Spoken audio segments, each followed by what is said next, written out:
welcome back to my channel. My name is Campbell. I'm an author and an artist, and I'm about to wrap up my 25th art book called Whimsical Watercolors and How to Draw.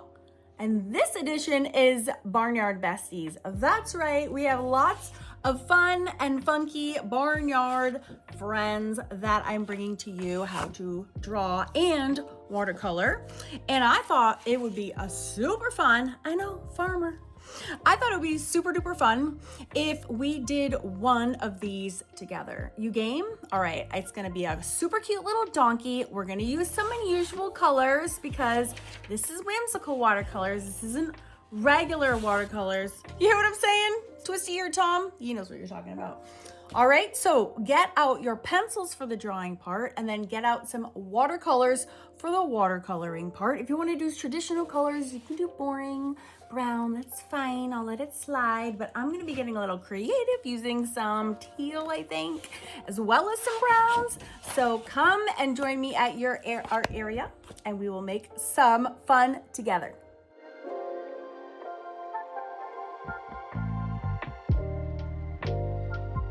Okay, let's get started. First of all, paper, let's talk paper. I'm working on hot press watercolor paper by Magnani 1404. I'm obsessed with this circle paper.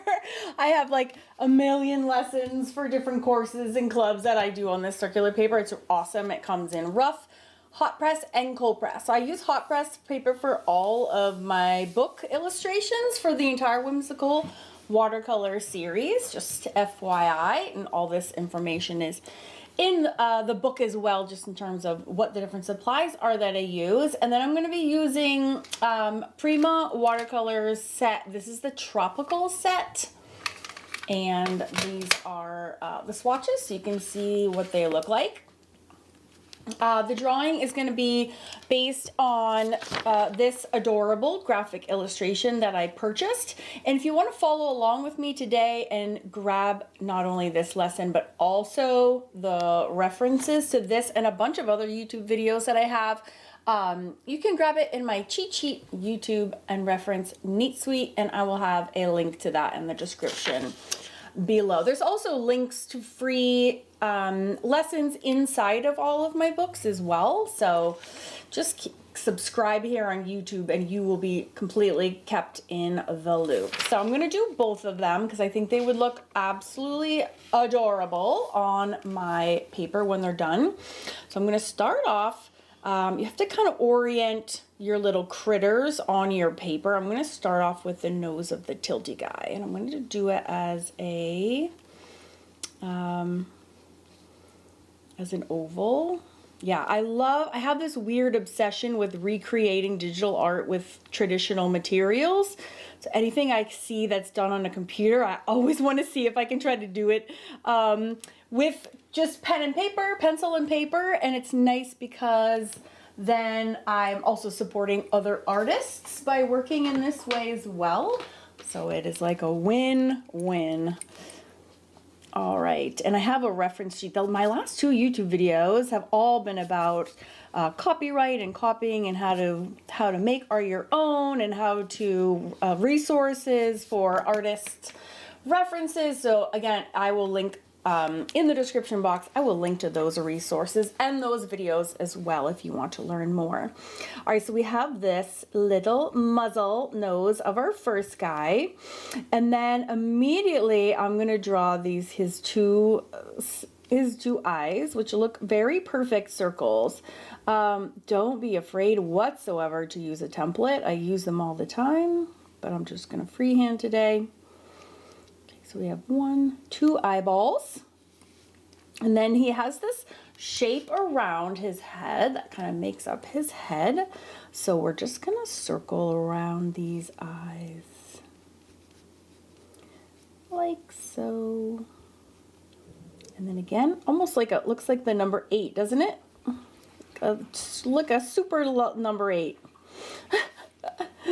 And then this just comes down and then connects right up with this little muzzle. Okay, and I think, yeah, this might even be even rounder, even more circular. If you ever want help, I just have to share this little hot tip with you, if you ever want help with ovals, I use ovals and ellipses a ton. My artwork, they do sell a really nice template, which I use all the time for doing eyes because I do so many portraits. That's really handy for kind of things like that. And you can even sort of, when you're using a reference, you can kind of, sometimes you can find an oval shape that sort of matches up. See, I think mine is a little bit too oblong, and you can use it to help you with some of these shapes. So it's a great way to, sometimes you just need a guideline. So it's super helpful for that. All right, let's keep going. We have his funny little head, and then he's got a little tuft of hair up here. And then he has these long, silly ears. So they're almost, I always think these ears always look like leaves. Don't they look like leaf shapes? Okay. Or bunny ears, could even be bunnies. Same thing. This one's kind of flat on this side. And then it goes around, whoop, it goes around this way and comes back here. Okay, so there's our cute little bunny ears. And then his neck is adorable. And it circles like a hard left, and then it turns the corner back. And then it has a thickness, so then we're just gonna do like a parallel line for a little bit. And then it segues off and becomes the outside of his body. I'm having a cute attack already, and we're just getting started. Okay, we're gonna come in. And then his body, we're gonna break up his body into two shapes. We have this circle here. All right, so we're gonna do a big circle right here for the body. Get our muscle memory cranking here. Okay, and then his back. There's like a middle segment, which we can even kind of roughen. So this and this are parallel, and then we have another parallel line, which is sort of his rump up here. So we can divide him into 1, 2, and 3 segments. And his little bum goes up like this. And around. And then this, you can, once you have your little oval practice, you can just shore up those lines by pushing down a little bit harder and coming around. And then we'll kind of clip his bum because it's a little high back there. And if you're ever sure, this looks a little bit too wide, big, rather. So yeah, you can just do a little check. I have to share with you these fun calipers. I use these all the time with my students at Awesome Art School. But check this out. These are like for maps, map makers. Look at this. You can do a quick caliper check. And then, oh my God, look how far off I am. I am way, way far off. I thought it looked a little wonky. So I'm going to bring in this stuff by a lot. You can use a ruler. I really don't like using rulers because they start getting your head in a bad place and perfection and all those things. So I just do like a little check. A little checkaroony just to make sure I'm on the right track. And that's all I give myself. And then we kind of go from there. So that you can still develop your drawing skills. All right, so then all legs of these animals come down to a taper, and then there's like a ball for the funny little knee joints. So we're gonna do, or you can even just make them triangles. That's kind of how I teach them in the book. So it's like triangle, and then a circle. And then off the front, we have another triangle, right? And then a circle.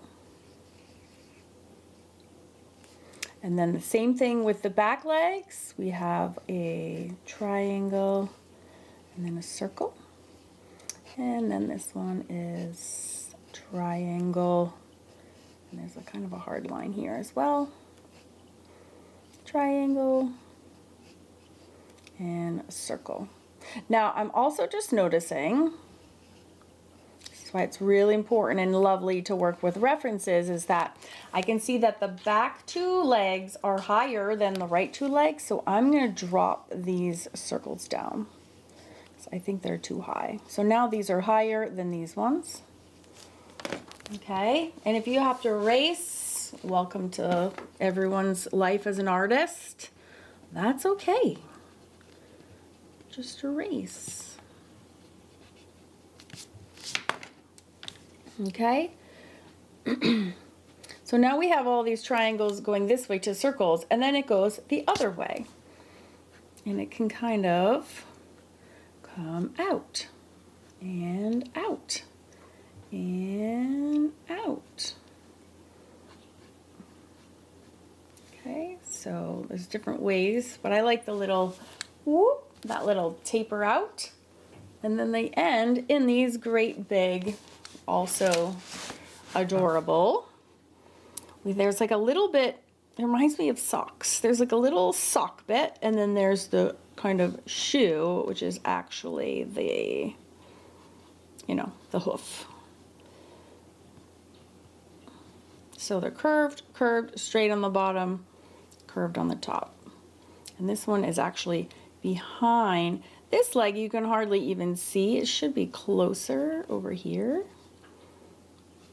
because you don't actually even see the back leg. It's kind of right behind this one.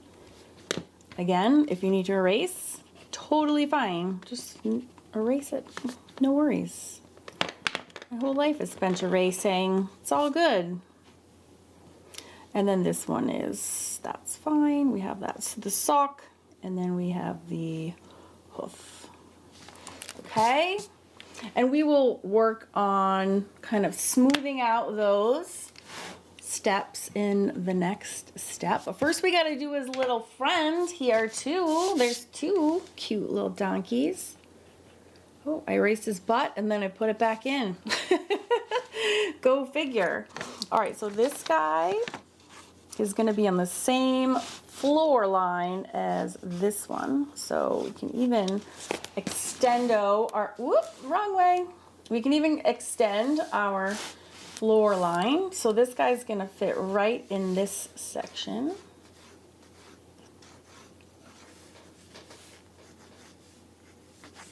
Okay, and just laughing, and he's so cute. So his big snooty patootie is kind of right along the lines of his body, and his is quite a big, it's quite a big shape.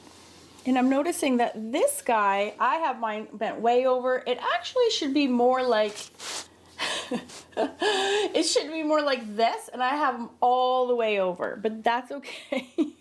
What I think I'm going to do is, to fix it or to compensate, make this guy shorter so that we can fit his ears. And also that's way too big for his muzzle.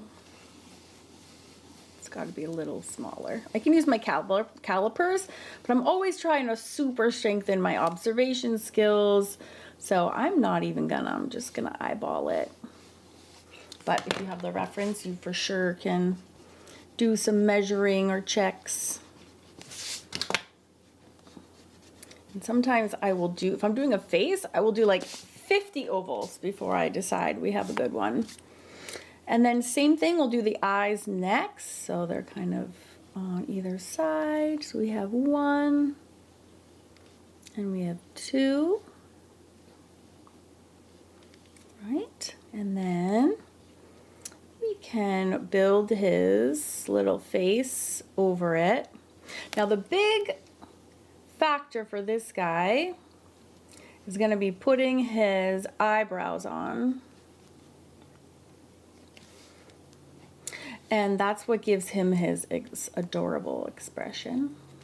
So we can even do that now so we don't we kind of don't forget. And let me zoom in. I'm so sorry. I'm so zoomed out. It's hard to see what I'm doing. Oh, but also his eyebrows are not touching his eyes. So let's be sure to kick them up, almost actually where I had his head.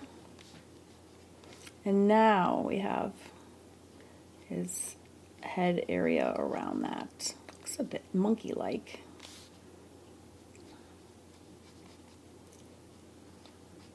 Two, he has his adorable little hair sprouts. One thing I haven't done is he's got his little nostrils. They're way over on the sides, and this guy does too. This is kind of up and over to the side, and then one on this side. And he also has little eyebrows up in here. Adorable.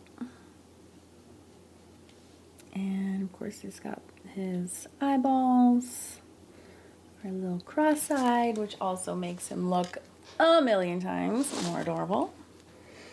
All right, now I'm gonna make his eyes a little bit bigger. Okay, and then his ears we can fit in this little space.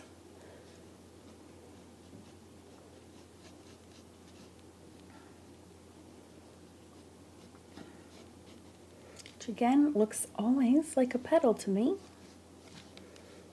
And we have this one on this side.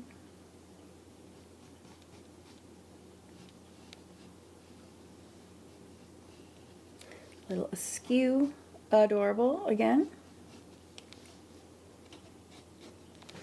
Okay, now he's got to do, I have a little space for his body. I might end up just putting him on a lower ground so that I can fit him all in here.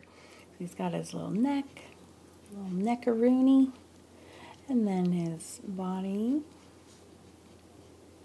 Yes, mine's gonna be very short and very stout. I'm gonna come down here.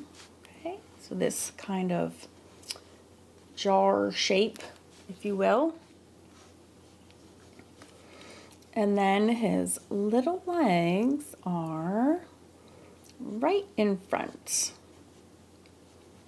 And they're very sweet and very short. His hooves are little and adorable.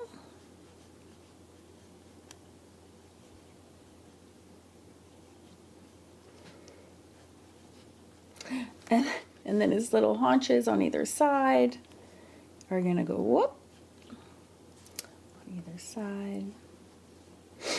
And then they kind of jet out, just like dogs, actually.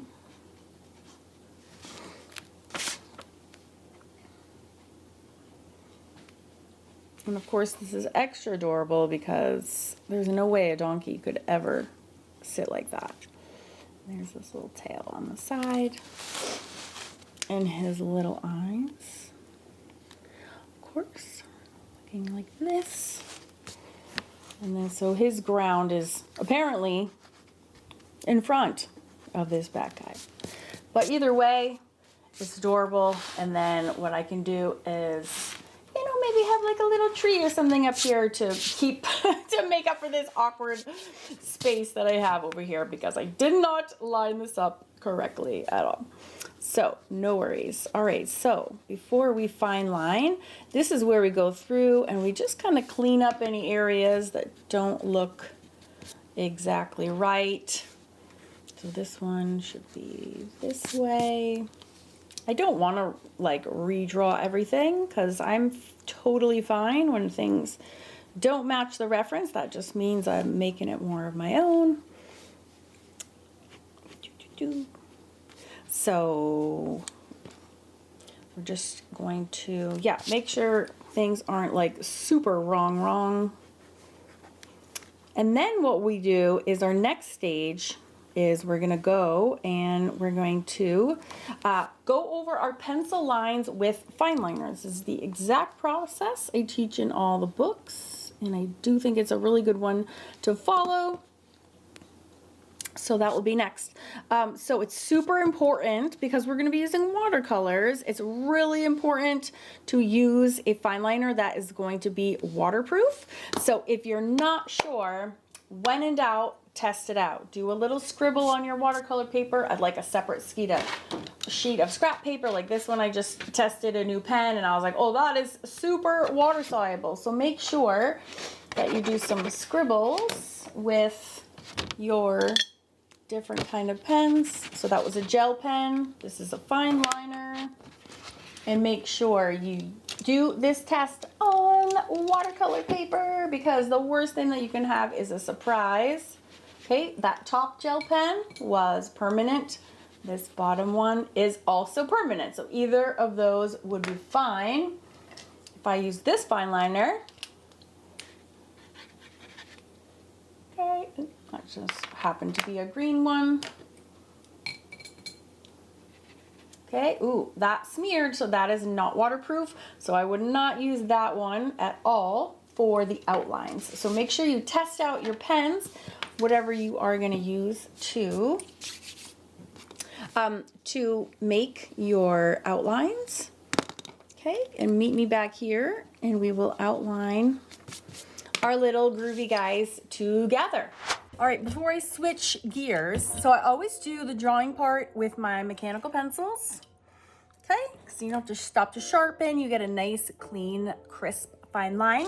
And then when it comes to my fine liners, I always use, I don't know why I thought it was important that you saw the pen part. I always use these ones by Molotow. These are kind of pricey and there's a number of different reasons why I love them, but just rest assured that you can buy very inexpensive, which I also have, other fine liners. Just make sure they're permanent. So when you're doing an Amazon search or whatnot, just make sure you're putting in permanent fine liners. It's the most important thing that you need to know. So when you do go to add your watercolors, it doesn't smear. In some of my earlier books, I mentioned using gel pens, which I do also use. What I failed to mention is that some are water soluble, meaning they do smear when you add water, and some are permanent. So just again, make sure, I cannot stress that enough, that you're using ones that are permanent. For sure. Okay, let's go back to the drawing. So after I do everything in pencil, I then redraw everything with my fine liners, okay? It's super important part. So when you're following my books, just know too, you should always start on watercolor paper and then transition from pencil to pen. And then if you don't want to do that because you think you erase way too much or whatever, you can always do your sketch on regular sketch paper and then take this sketch, like when you're at this point, go and hold it up to a window. You can tape your paper down and then put your watercolor paper on top and trace your outlines with crisp new lines with your pen. So I've done that as well. So either way, or you can use a light table, but if you don't have a light table, you can just use your free sunlight coming through your window. All right, let's move on to the next step. All right, really quickly, last but not least, I want to put something over here because it's annoying that it's kind of just empty. So I'm just gonna have and sometimes I will do this with my left hand. My right hand is almost too steady sometimes when I do tree branches and things. Sometimes I like to use my non-dominant hand to get the real kind of look of a craggy or tree, which is much more nature-like. And then we can add some sprigs out of ink, kind of add some leaves or something here. I didn't like this awkward space that just fills in some of that. And then to make it kind of even, I can do the same thing over here with my left hand and just kind of, oh, it looks like a weird figure. Eee! Made a creepy figure by accident. Or you can have some leaves or something down here, and we'll kind of improvise once we get to that part. But now I feel better. I just needed something up there to kind of balance, occupy that space. Okay, right. fine liners, let's do it. Something that will become super important in the next book, which is gonna be, it's called Happy Hooses, is line weights. I have like a whole extensive part of this, the curriculum that I teach in my Fun Fab Drawing Club about the importance of line weights, and that's the things that are like up close and larger need to have a wider, fatter line, and then as you get smaller into the details, that should be a smaller line, and it just all has to do with how it reads. So it's not as important, but it does make a difference. So I'm using a 0.9 for this guy, and I'm just going to go over all of my lines. Okay, burp. Ooh, try not to pick up your hand like I just did. Don't do what I did. And, okay, and then these, you literally go right around those big circles. Just trace right over them.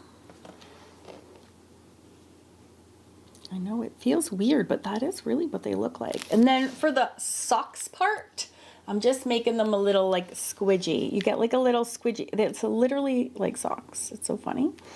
And then you can put on the hooves. Okay, same thing. Boop, boop. And zoop. And wandering around there. Do the squiggy at the socks. Done. Start up here and down, go around the circle, and you know what you do, squidgy at the socks. I know it's weird, but that's just what we do. Okay, and this way. Now we have the things in the back, we have the tummy, and that segues up to the back rear leg. We have this one coming out, and we have that bump out, boop, socks, skinny leg, bump out, down, socks, and then the back hoof, and then we have this back, and we have the bump out, jump, jump. Oh, I made them way too skinny, but oh well. Squishy socks and big hoof. All right, and then we tail. Oh, now back up to his head. The same thing. I'm gonna go around. We're gonna just trace around. Whoa, look at that. I didn't even follow it correctly. Look at that. Look at what a bad boo-boo that was. I don't even know how to fix it. Welcome to my world, friends. All right, I'm gonna just do it around and we'll figure it out. It happens, so don't freak out if something bad like that happens. It happens to me. It happens all the time. Okay, so I'm gonna pause there. So I have that big fat outline for this guy. Now I'm gonna go down to like a 0.7 or a 0.5 for his ears are a little bit more fine and they're a little bit shaggy. So instead of doing like a clean line around his ears, what you could do is you could make these a little, when you redraw, you can just make them have a little like hairy edge to them. So you're using your pencil lines as a guide, or again, if you're holding this up against a window, you can just retrace and make them little squidgy babies. And then there is also this inside darker bit, you can do on this side and this side. Okay, now I thought it would be really helpful to make him have perfect circle eyes, so I actually went up to my drawing table and grabbed my template. Okay, so I'm gonna do a perfect circle for one eye. And this one, I'm going to make this one maybe a little bit smaller because it always looks silly in a good way when they are different sizes. And then I'm just going to color in his pupils. Okay, and I'm just ignoring that mistake for a second. Sometimes things have a way of just coming together, so I never, ever, ever freak out. Just kind of ignore them. There's always things we can do. That's why I'm a mixed media artist, because you really can mix your media. And there's a lot of things that we can do. So just stay tuned, but never panic, never panic. Okay, let's do the same with our little guy. We're gonna outline him also with this big nib. And I'm gonna try to not stray this time, because what the heck? The heck, Carrot? Oh, I just did a little bit. Sometimes when I'm like pushing down really hard, it just happens. See how now his face is all lumpy? Oh well. Ask my students at Awesome Art School. It's like, oh well, too late now. That happens in like every project. You are not alone. It's just fine. It's fine. It'll work itself out. It always does. Oh, one little line I just realized I don't have on my top guy or my bottom guy is the round of the nose also needs to be outlined. So go ahead and make that an actual line. And I'll do the same for this. Try to flip and not screw up this time. And then he also, he actually has, his is like flat and then round on top. So I'm gonna actually fix that. This is flat and then round and kind of flat and round. So look again. My references are incredibly helpful. And we can do the same thing for his ears. We can kind of make them a little bit furry if we want to. I think it's really cute. Ooh, I almost forgot. Do as I say, not as I do. And then this goes in there. And I'm going to flip back to my thicker. Bing, and down. Bing, and down. Oh, and don't forget his socks. Put their socks on. Adorable. Oh, and this also should be actually going this way. Look at, I did that wrong too. So many mistakes. It's literally all good. With a good attitude, you can kind of make lemonade rather, from lemons. Trust me, that's most of art is actually so much of it is problem solving and not even doing things right. It's how do you like correct after so many things go wrong. You just need to know you are not alone, my friend. Not alone whatsoever. Okay. So that wraps up the drawing part. Now for these little trees on the side, I really don't want to forget about those. So I'm going to use my 0.5 to also try to emulate my little branches over here. I do play an important role. We can always add on to that as well, but I just want to put them in so I don't forget. And this one I might even have just kind of coming off of the side and just, you know, just dying off on either side. You can even have another one coming here from the top. Sorry, can't see.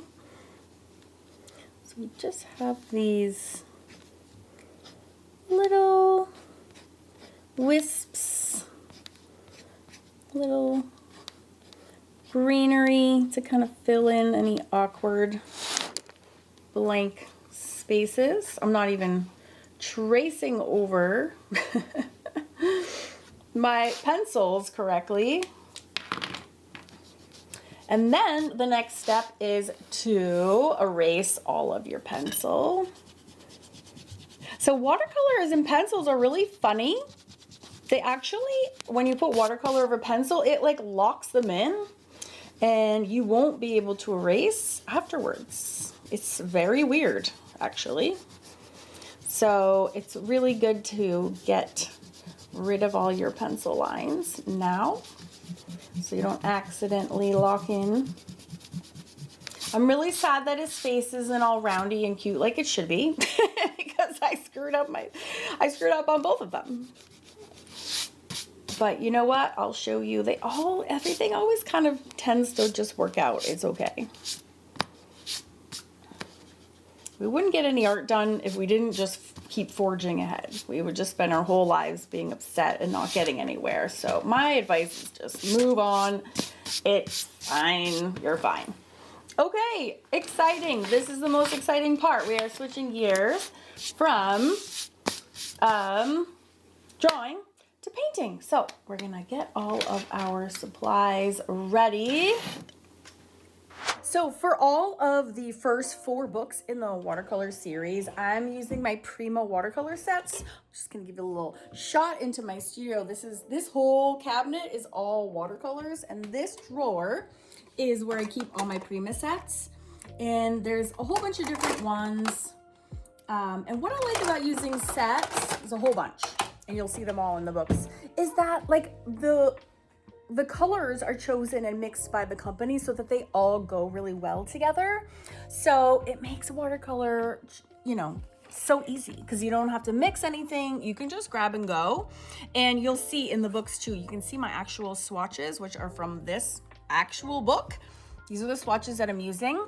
And so if you have any of the other books and you've been following along, you might actually have, like a gouge in my face. Great. You might already have the tropical set, and this is the one I'm going to be using today, like I showed you at the beginning of the video. But also, with all that being said, you can use whatever you have and love. I'm never going to be shoving my art supplies on anyone else. I just let you know in case you're interested in, but use what you have and what you love. Okay? With that being said, you'll also need some watercolor brushes. Those are non-negotiable, but I don't care which ones you use. I use Polina Bright, but you can use whatever you want. You're going to need some water. The biggest, most helpful thing to have in your arsenal is actually a roll of paper towels. This is key to getting the right amount of water on your brush, okay? So have your watercolor paint, whatever kind, whatever colors you want, water, paper towels, brush, and your awesome self, and let's go. All right, and now just before we begin, there are a bunch of little hairy parts and things. We're gonna be doing that after we watercolor. Let's get our watercolor down first. And let's see, we have our little swatches. Always have your swatches available. I'm gonna use Coconut first, and that is this mid-level color. Okay, so I always orient my paints in the same way that I orient my swatches. Always swatch. Tons of videos on this channel all about these sorts of things. If you need help, just peruse down my video selection and you will find lots of recent videos all about these kind of things. I'll also link them below. All right, I'm grabbing a watercolor brush, a number 2, Polina Bright. Okay, I'm gonna just get my brush all nice and wet. I'm just doinking it one time over here on my paper towels, okay? And then I'm gonna go grab some paint. It's literally as simple as that. I don't even use a palette for any of these things. I just go. Okay, so I'm gonna start up here with his ear. I'm just gonna paint the whole ear. Just keep it simple. Go back, get some more, and paint this ear as well.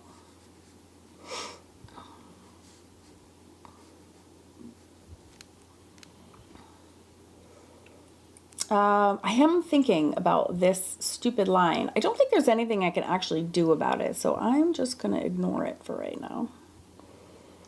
Okay, we're gonna paint around his eyes. I'm even gonna do a really watery, I'm just gonna add a little bit of just water to give that, so it's just thinner and lighter. And if it's still too dark, this is where your paper towels come in. You can put your paper towel down and lift up any that is too much. So we'll do that. And then let's keep going down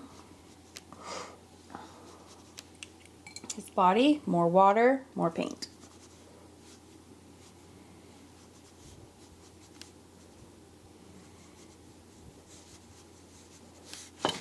And we're going to squidgy it all around. And what his legs look like. Yeah, just keep this simple. We're going to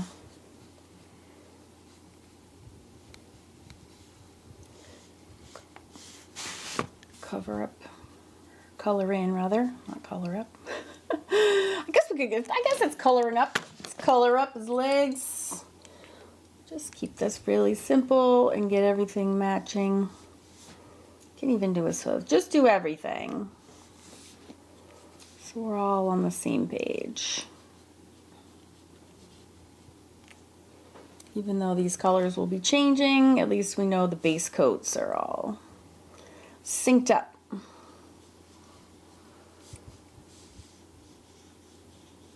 Whee! All right, same with this little guy. He can get the same treatment. Water, paint, and go. If it's too juicy, well, it's okay actually.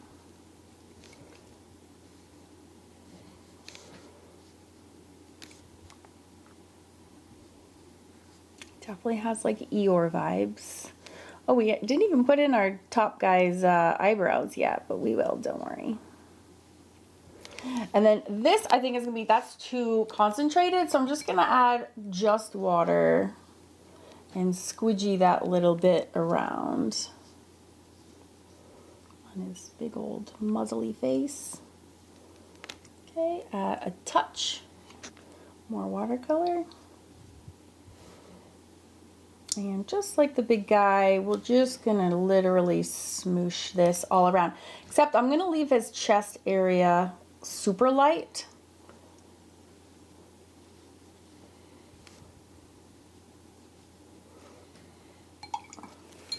And again, with your little paper towel, if you want the chest to stay light, you can add water, and then you can always come and lift with a little paper towel as well. All right, you are doing so good right now. Okay, so looking forward to our next move, we are gonna go in with Tiki, but we need to let this dry first. Is that true? Actually, no, we can cruise along a little. Let's go. I'm going right into Tiki. All right, and I'm gonna start at this guy's little ear tip, which is adorable. Okay, and I'm just gonna squidgy my little paintbrush around at that tip and at this tip. And I'm gonna get a little bit more paint and come up and add it on the bottom as well. And in the middle you can as well. Because that's gonna be like, honestly, it's gonna end up being black in there, so you can even add a little bit more dots. And see how the paint is just kind of intermingling with the first color? Yeah, it just kind of floats together.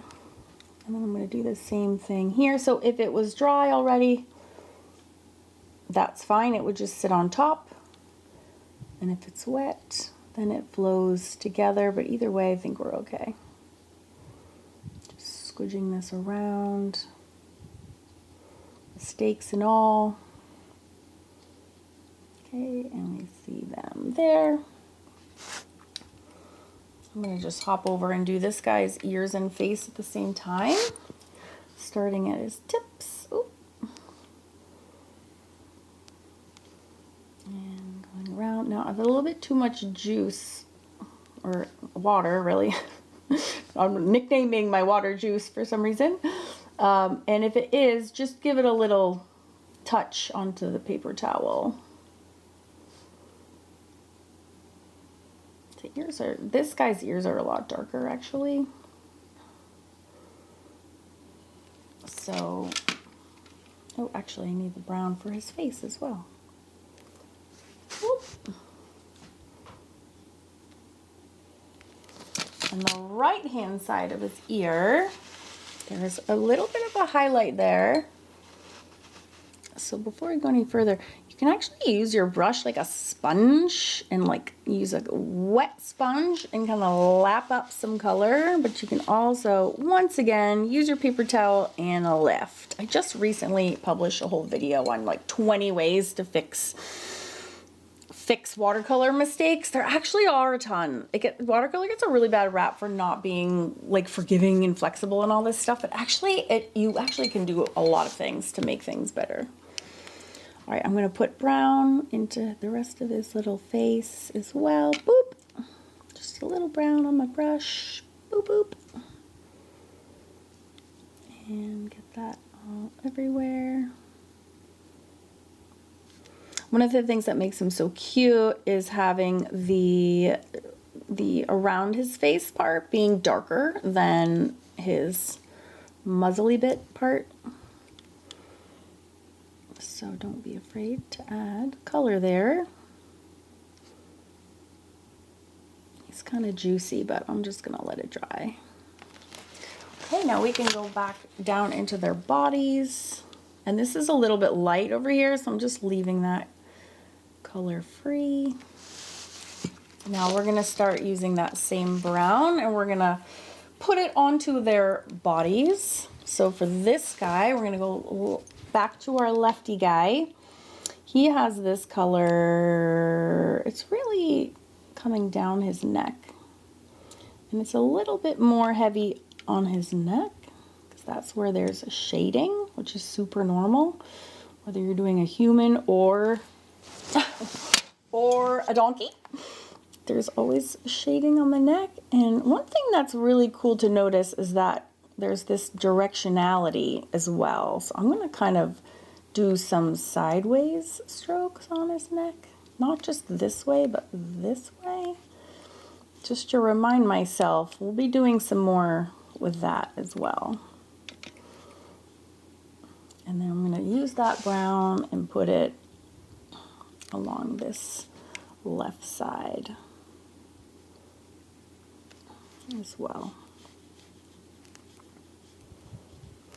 Okay, if you ever have kind of a transition like that that's too harsh and that's bothering you, just clean your brush, make it just damp, and then you can just kind of run it around on that line and that will make it go away. So this left side is quite a bit of just brown in it. This color is Tiki, by the way.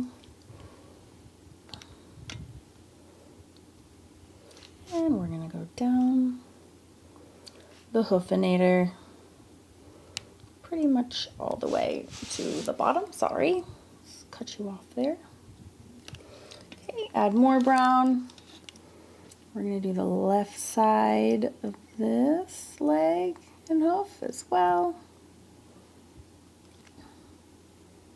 And I'm gonna leave the right side open of that leg, and then the back is much darker. And the back rear is also a lot darker. And then up on the back, off in his back, there's a bit of brown as well. And around here. And going this way, in this region. Again, if that's too much, just add a little bit more water and kind of dilute it out. I am going to add the blue. I think it'll be really cool and see what happens. Could be a disaster. I don't know. It wouldn't be the first time I made a disaster. But, you know, you try stuff. Sometimes it works. Sometimes it isn't. You just kind of have to hope and pray. All right, so this dude now, it's this little guy's turn. We're going to do the left side of his body first. Okay, so just because you're doing cartoons, I have a whole video on this too, doesn't mean you can't have good shading. It makes everything read more clearly and better. So err on the side of too much shading than none at all. And just follow the prompts in the books. I will tell you exactly where to go So on this side, it's always up under the underbelly, is always dark. Okay, and then it's usually one side of the body. All right. All right, looking good, looking good.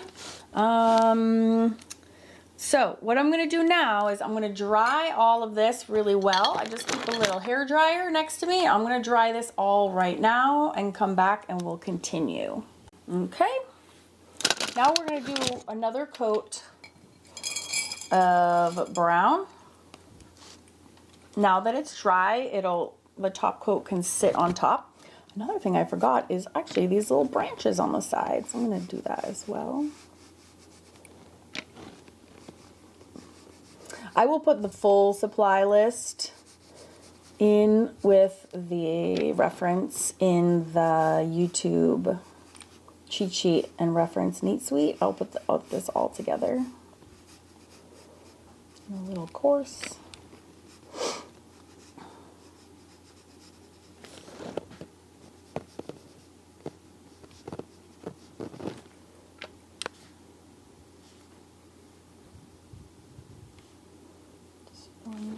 Tree branches. Oh my god, that's so cute.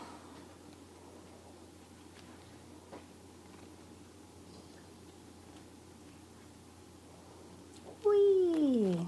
All right. So I'm gonna just go around and see where we need to darken up our brown a bit before we change colors. So I think this can be even browner. So now I have this is barely wet. It's almost just damp and not wet. So it's gonna make a nice dark brown, which is what I want.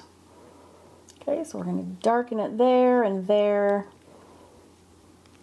And around his eyes. And this is where we can kind of maybe start to blend that oopsie bit by putting some darker brown in there. And I'm going to also change my strokes to go sideways for a bit.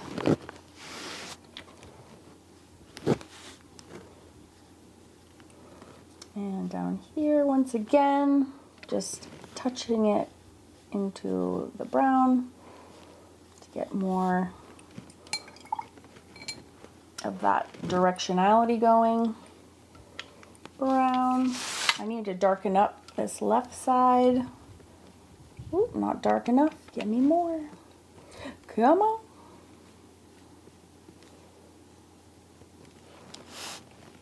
And sweep it down. Again. Sometimes it's just a matter of doing everything. If you're trying to intensify things, just do multiple coats is definitely the fastest way to get there. So in here it needs to be pretty dark. And we can help this more along. Get that to be a little darker. And this back leg can be darker. Inside of this leg too. And we're still kind of going to switch to blue in a minute, which is going to feel shocking, but I think it's going to look really neat. So we're going to do a nice dark bold brown on this guy as well. So the tip of his ears, along the middle, and then the base. And then his face is rather dark.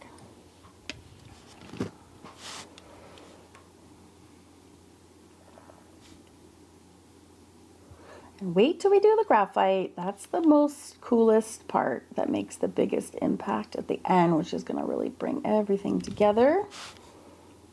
Okay. Try to sweep my brush strokes sideways. And then darken up all these little side bits too.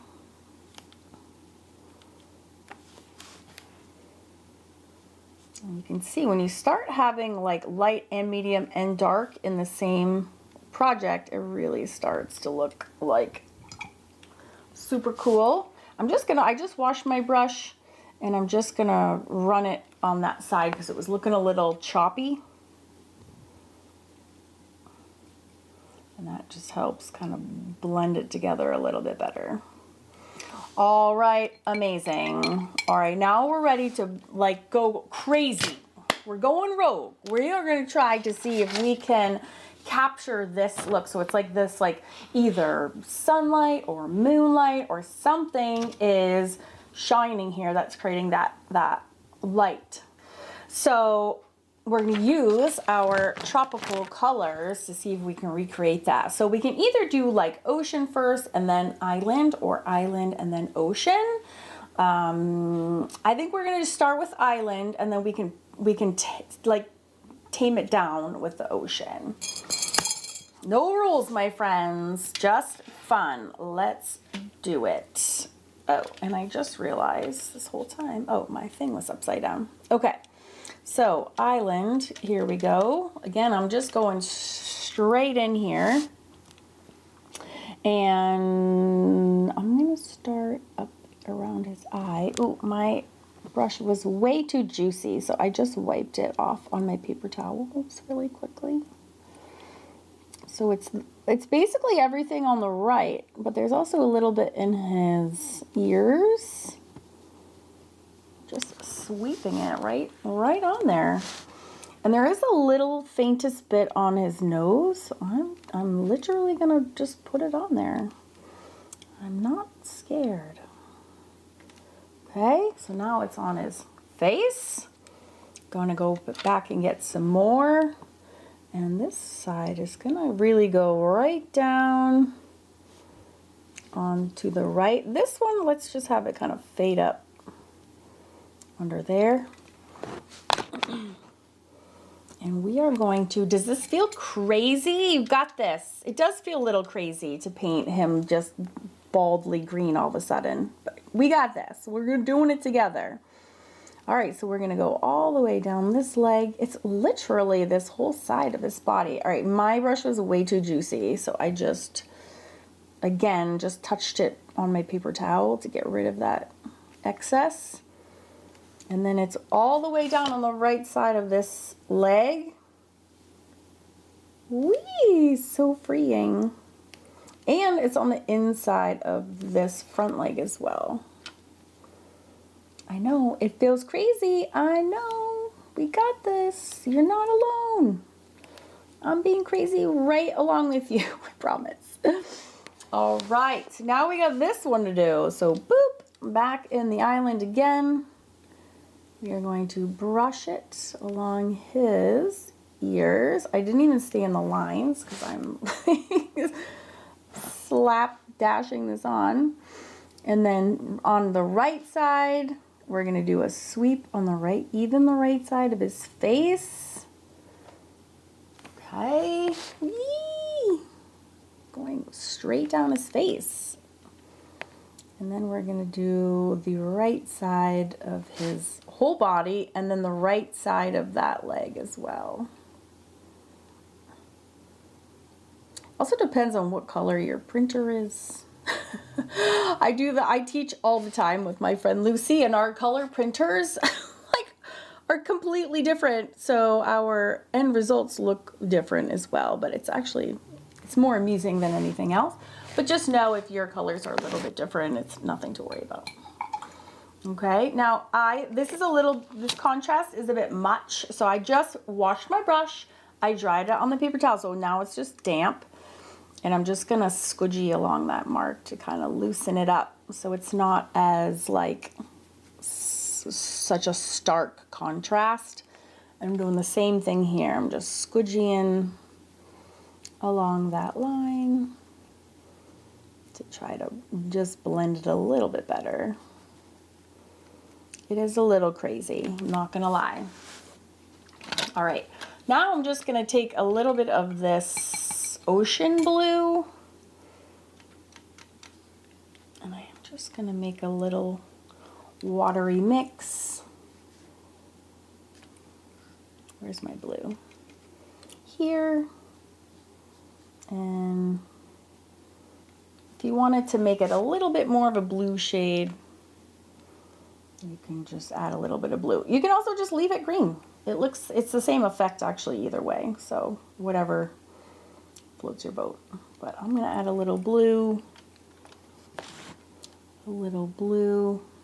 We've already like jumped the shark on realistic colors. We might as well go all the way to blue. To blue too. Just tapping it in there. Tapping it in the face.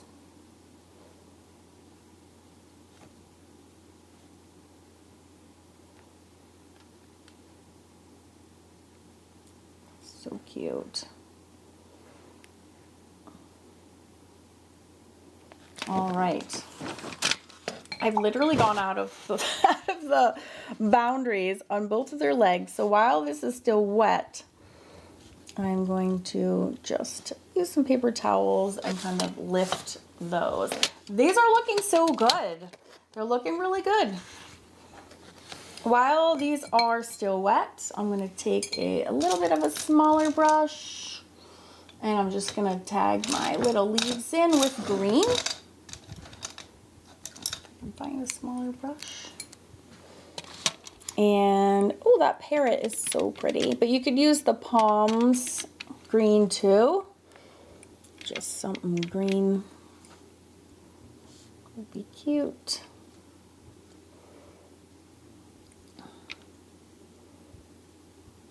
Helps fill in these empty spots. We are on the home stretch. We only have a couple more moves to do. So if you follow along in the books, you'll know that for all of the characters and animals across all the books, we always follow up the watercolor with our dirty graphite pencils. I know, it's super weird, but that is, I think, what we can segue to next.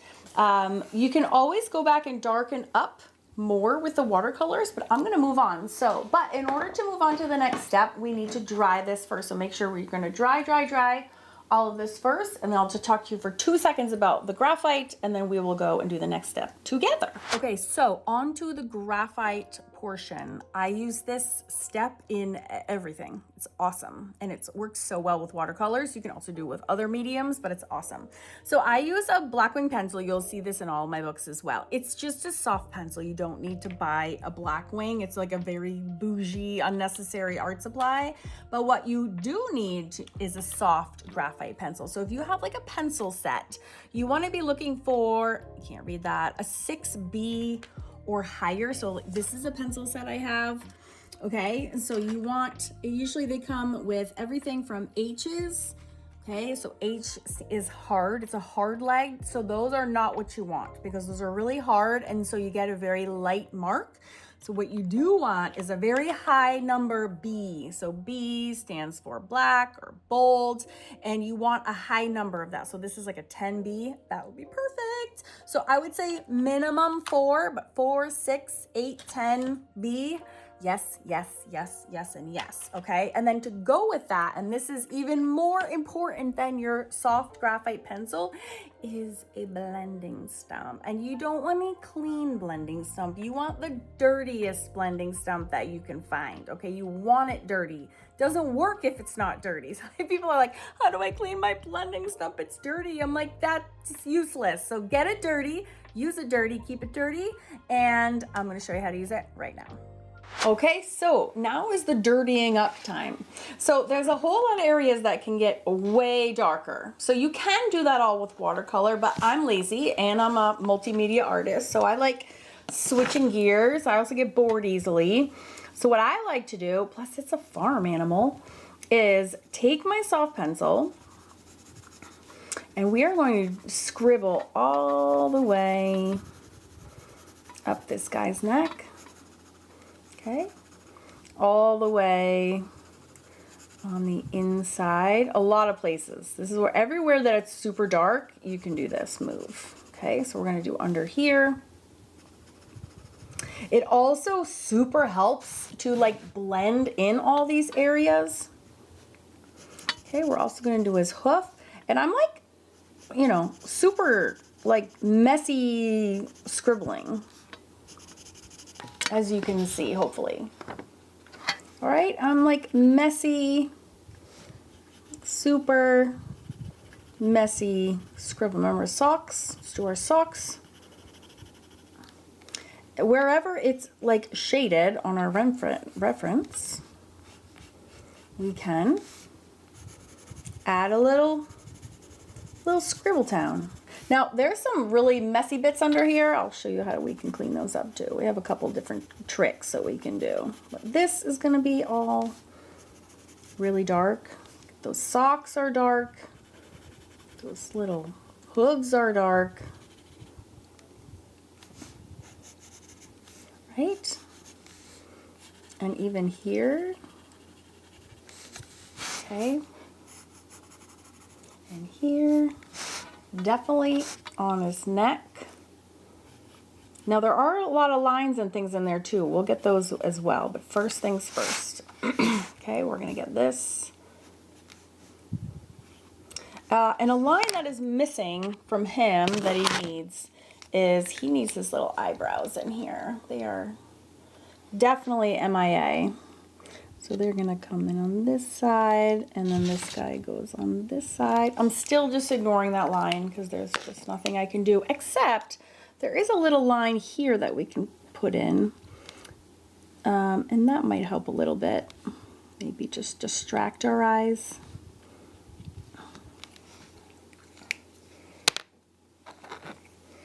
Okay, oh, another thing too, we're gonna add, don't worry, we'll add in his little fur. I'm just gonna do that using a different tool. And this is shaded, and then in here, still lots of tools at our disposal. And you will find them in this book, the Barnyard Besties book.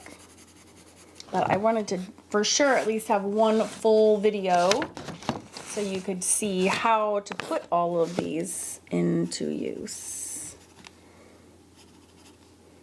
Okay, and then there's the bottom, then there's the inside.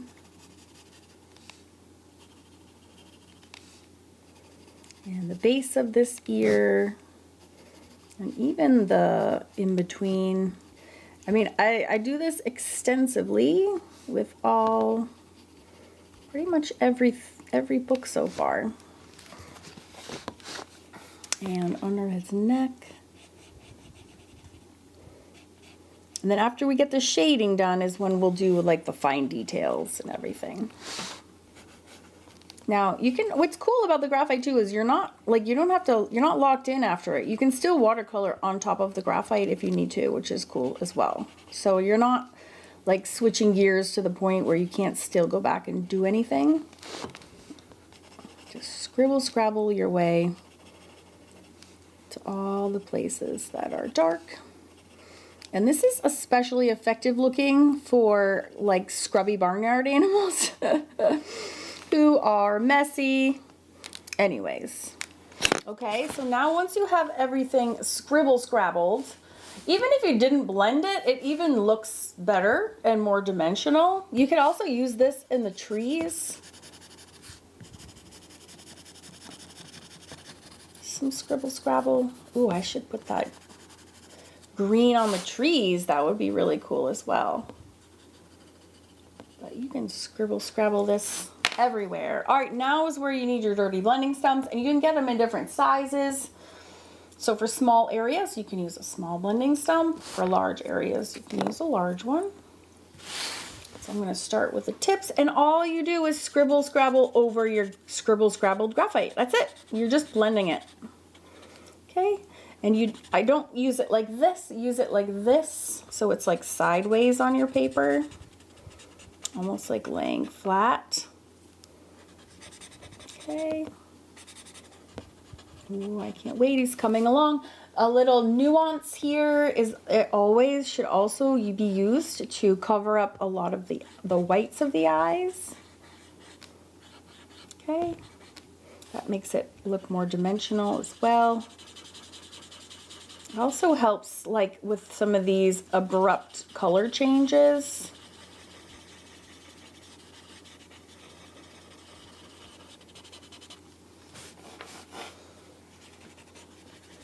And squidgy his neck.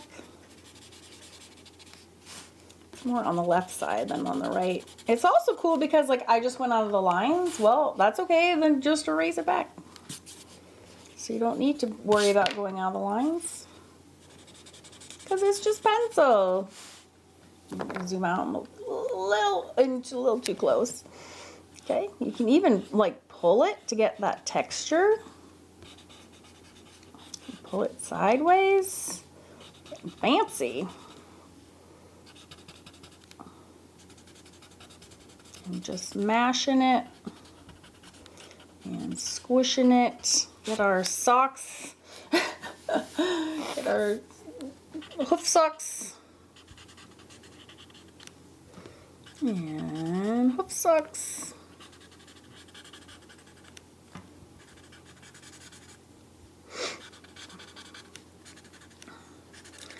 This big belly. And this back leg. And you can go back and add more. Very skinny back legs. Right over here.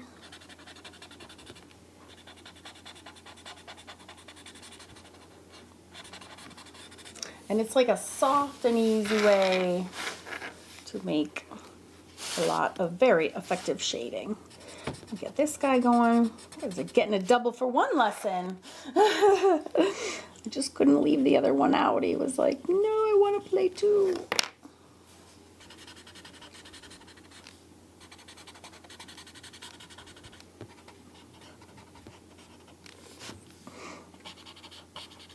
Same thing for this guy. Always want to have some. Oh, and it's the whites of his eyes. It's funny, even if you're doing, you know, animal or person, you should always not have like a lot of the actual white of the eye to be white. It sounds wrong, but that's true.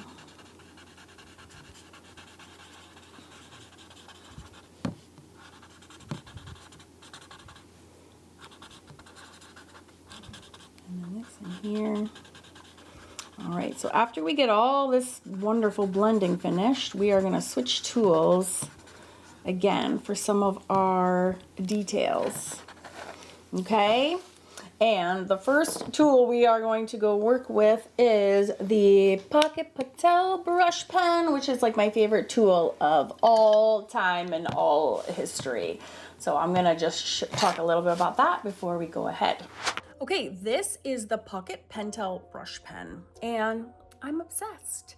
It is permanent after you wait a bit, but if it's still wet right after you put it on, you can also add water and smear it a bit as well. So I do use it both ways. It's such a fun way to make manes and hairs. If you check out my Instagram reels, you can see me using this to create one of the horses inside the Barnyard Besties book as well, but we're gonna use it right now. Okay, I'm gonna show you just how to use it.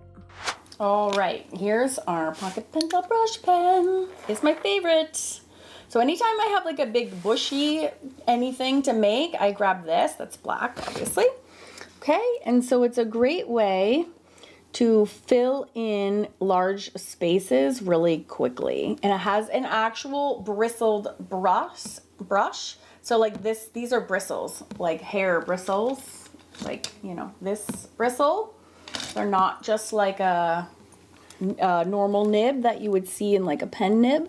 And so because of that, you can get these real hair-like effects. Okay, my son is upstairs yelling and playing video games. So hopefully you can't hear that too much. So if you add a little pressure, you can get this hairy effect very, very quickly and very easily. Now the dog's going. Full Campbell experience. Okay, again, I'm pushing down. It's a little bit of a learning curve, but it's a good excuse to practice, actually. Okay, it's also really works really well. He's got like this big tuft of hair on top, And so you can make that big tuft of hair in about 4 seconds. And make it, right? So fast. Isn't that crazy? And sometimes I'll use it to just thicken up lines as well. So he has this mane, right, that goes on, but also this is quite a big, like a thicker line. Now this is how I made the mane for the other horse that's in the book. As I started this way, I laid it down and then I pulled. Oh, and look what I just did. I ran my hand through that wet line. We have a lot of mistakes that we're going to clean up, so I'll show you how to do all of that at the end. Don't panic. So I lay it on its side and then I'm pulling up and laying it on its side and then pulling up. Is how I did the whole horse's mane. Now this guy's mane is not quite so the same as that. So he is a little bit scragglier this way. So I'm going to just be a little bit more direct and making it lay down that way. And then he also has some adorable lines coming off of him this way as well.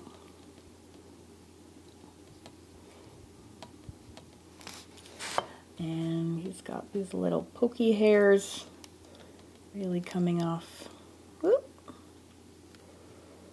everywhere. And next I'm going to show you my second favorite tool.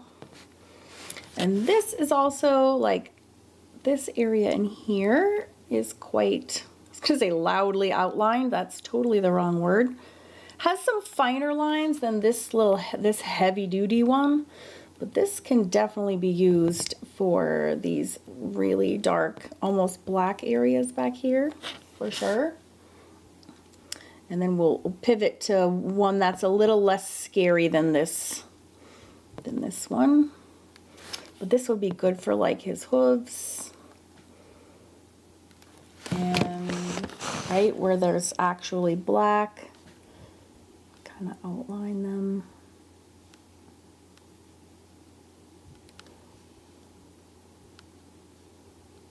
And his socks, where his socks are really black. I don't know what else to call them. They look like socks to me.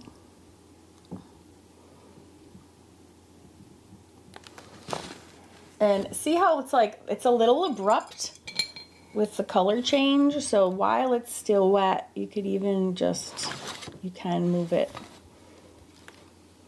a bit more. Just blend it. It's like a little period where it will help spread.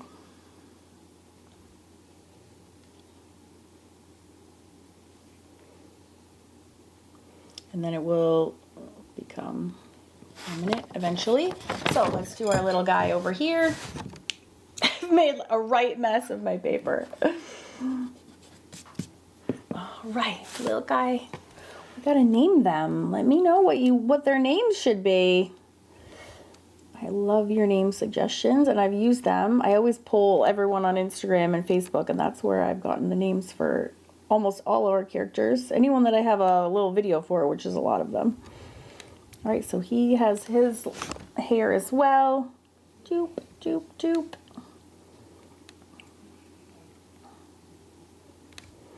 And the inside of his ears have some fluffy black parts. And the tops do too.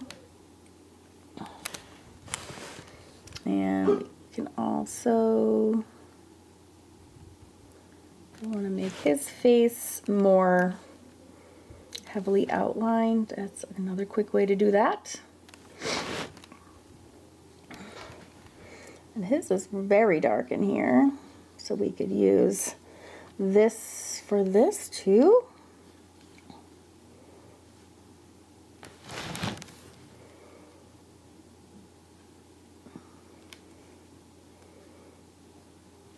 His hoof did not do correctly. So we can make some corrections. And so again, what I will do is put down a little black, and then I'll use the water to kind of blend it in. And then after this, I will show you my other favorite tool, which is also featured in all of the books, which are the micro brush pens. Those are even cooler, but they are super water soluble. So you have to make sure that everything else is done before you switch gears, because you can't go back to adding water after you start those, because they will smear everywhere. All right. So I think that is about done. So I'm gonna go get my last but not least tool, other than the white, of course. And then, yeah, we'll keep going. Oh, before we get to the next tools, and I will talk to you about that in just a second, I just was looking at my reference and I was like, ooh, I'm missing this kind of like orange glow. I was so ensconced in my graphite. I'm gonna actually add that in. I have this hibiscus, which is like that orange, bright orange color. I also have a little bit of that pineapple, which is also like a yellow. So kind of have both of those. And I do think it will be cool to swish them through. So I'm gonna be crazy and do that. Just a little bit. And like I said, you can use watercolor over graphite. So I'm gonna take a little bit of that. Now I don't want my brush to be really super juicy, so I'm just gonna do a big doink off on my paper towel. And then I'm gonna lovingly swipe this orange down his neck in like 2 seconds. And then he's got some here and he's got a little bit there too. And I do agree, that looks very cool. That is also missing in his little ears up here. It kind of helps join. Now that was too much, so then I just take my paper towel and I lift it while it's still wet. Okay, so I do that at the bottom. Also too wet.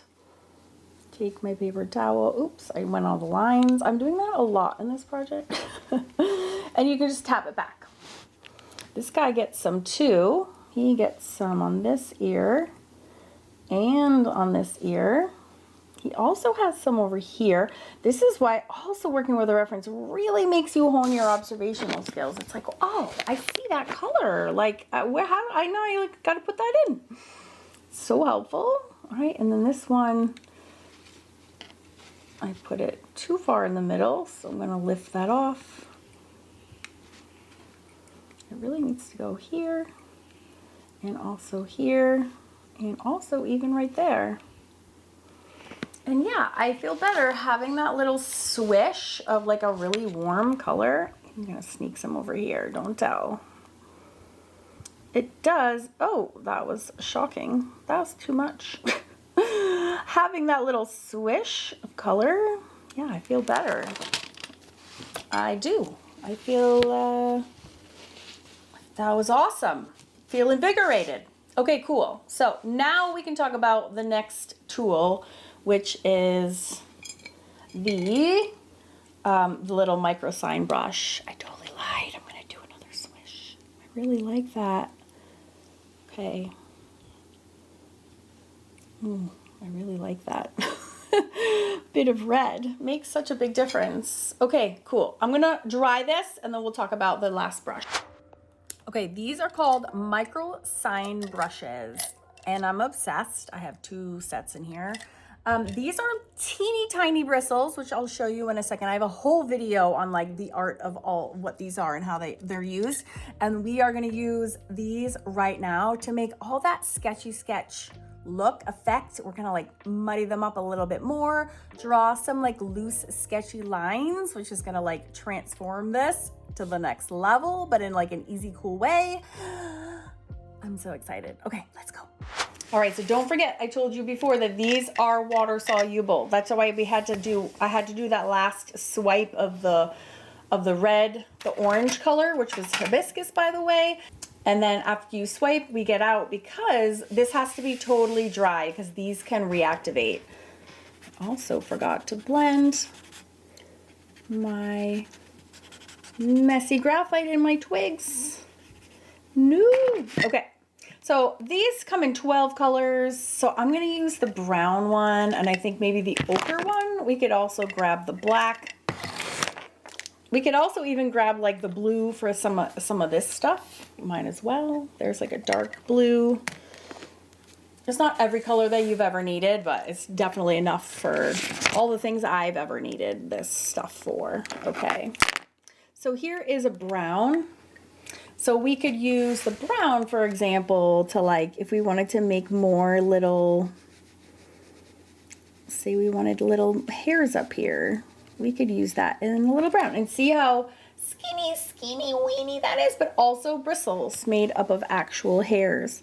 So this is also another place around his eyes where we can maybe start to camouflage that boo-boo and maybe making some more, you know, some more lines around his eyes. We could definitely do. And then this I really like. This is again inspired by the reference where you have these lines going this way around his neck because it helps give him that kind of round look. So they're also on this side. And you can, again, also use them for little hairs. So they're used for both ways.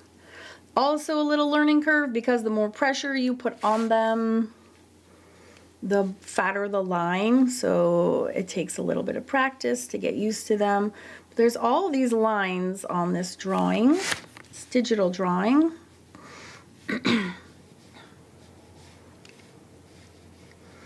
And we can recreate them super and quickly and easily. These adorable little pens. And those little scribble lines on his legs. Little scribble lines here. Down to his socks. It's gonna be like, there's a name for those. I don't know what they are. There's some little scribble lines here. And here, so many little lines.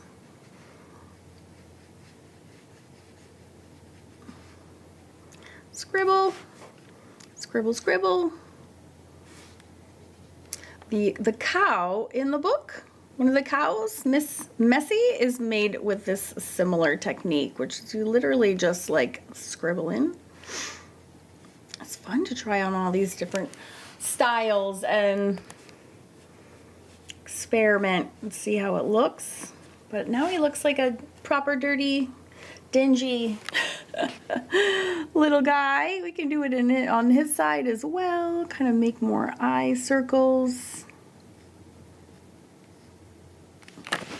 We can make more little hair bits. Turn his accidental oopses on his ears into something more that makes sense, like little hairs everywhere.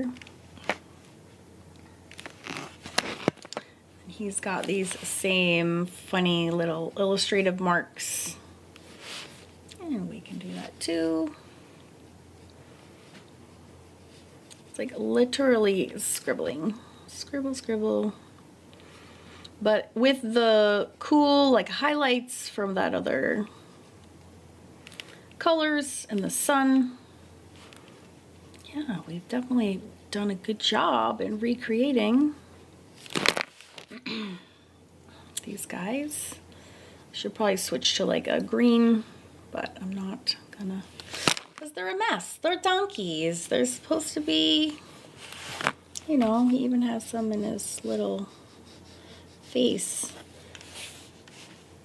Oh my God. So cute.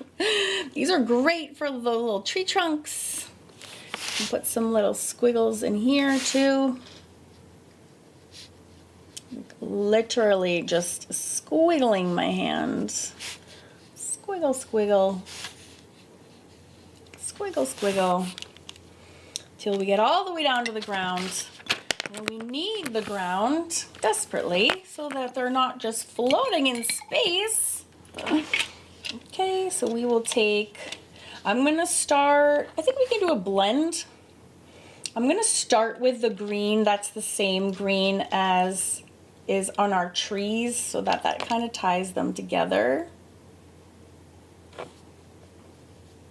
But then I'm gonna also add the brown that we used everywhere. So they're kind of mixing most. And I do think we need some of the palms, which is the other green. That's, I can maybe do like a mess of all of them, which is sort of similar to the island green that we have. And we do need some, take a rigger. A rigger is just like a long skinny brush. And then we can also get some grass going out of here. Let's get some long grass.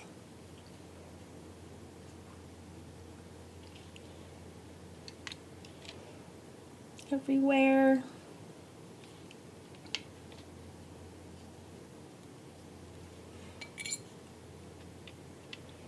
I'm just pulling it. Pulling it. This is that same color that we did the little leaves with. So nice and barnyardy. Have some coming up from here as well. And then when that dries, we can also like adjust this color in any way. If we want more brown in the ground, we can just kind of put it underneath his little bum and here as well.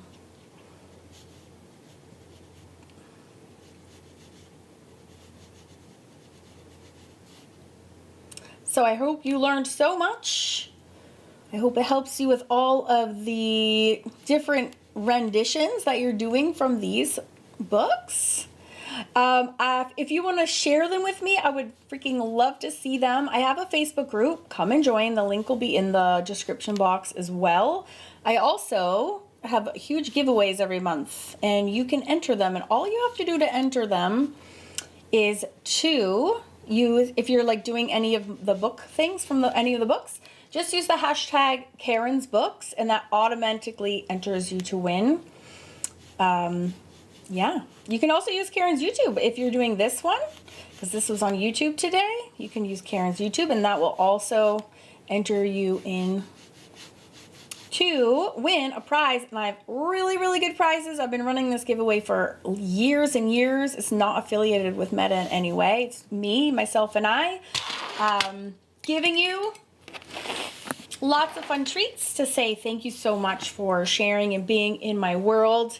And last but not least, I was going to show you how to clean all this up, but you know, it's all the mess kind of just runs together and you don't end up noticing the little edges and things that aren't perfect. My messy hands graphite, you can just clean up with an eraser. And then I will show you for highlights. This one doesn't have a lot of highlights, but I use my highlight maker to make a lot of the corrections also. So let me show you that as well before we go. Okay, so this is my favorite white. It's by Copic, and it's like a little, like a nail polish applicator. And it's my go-to for all sorts of highlights, but you can also use it like correction fluid. So if you can't pick up with water any of your little squidges that you made, mistakes that you made with your watercolor, you can literally like wipe them out with this as whiteout. But I also use this really is my go-to for all highlights. And then I also love a jelly roll, but it has to be the fat nib, the like 10. I think that's actually short for 1.0. It's like 1 millimeter. And then the other only white that works for me in terms of pens is, I'll show you. is this one. And I will put links to all of these in that classroom that I was referring to, and I'll put the link to that whole neat suite in the description box below, along with the discount code, okay? So, all right, I'm gonna turn my camera around again, and then we'll just finish up with some of these highlights and corrections so you can see exactly how it's done. All right, so if I was gonna clean this up, which I might as well because I'm here. So this is gonna be too much for like that line, but see how that line kind of got lost? It got lost in the fray with all that other stuff that's going on. But like if this is bothering you, this works like great. Correction fluid, you could just run this.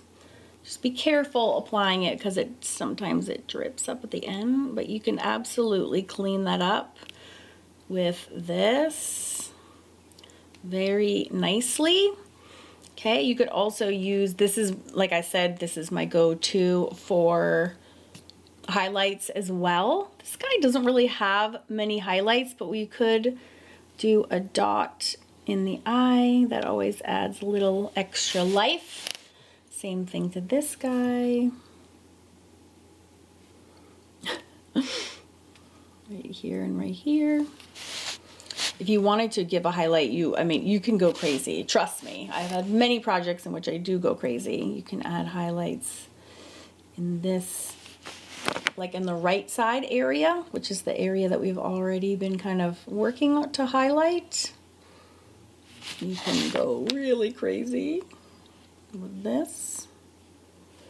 And these are the same places that I would do it. I got a little carried away with that pen.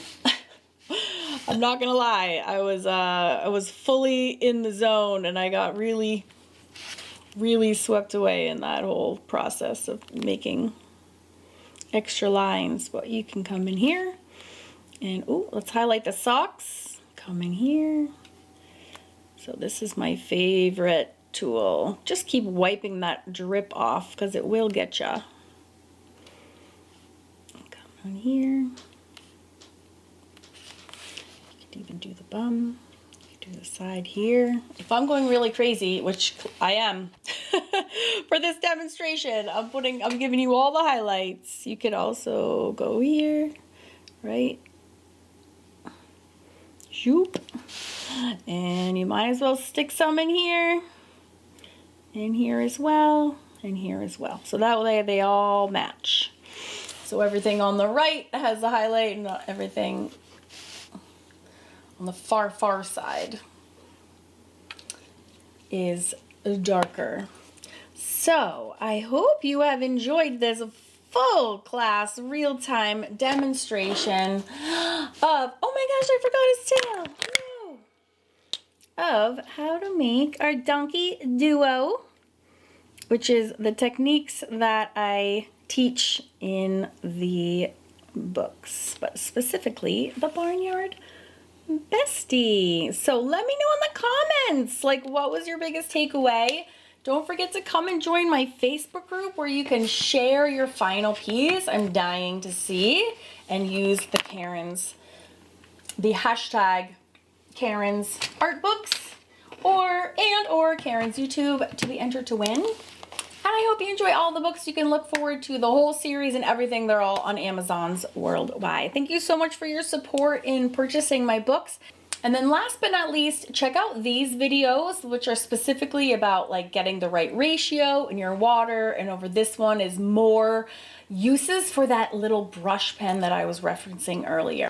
I hope you learned lots, had so much fun, and you can keep your eyes peeled on Amazon bookshelves for this is book 4 in the Whimsical Watercolor series, Barnyard Edition, due out any minute. It's hard to say, but any minute. I will keep you posted. Okay, bye.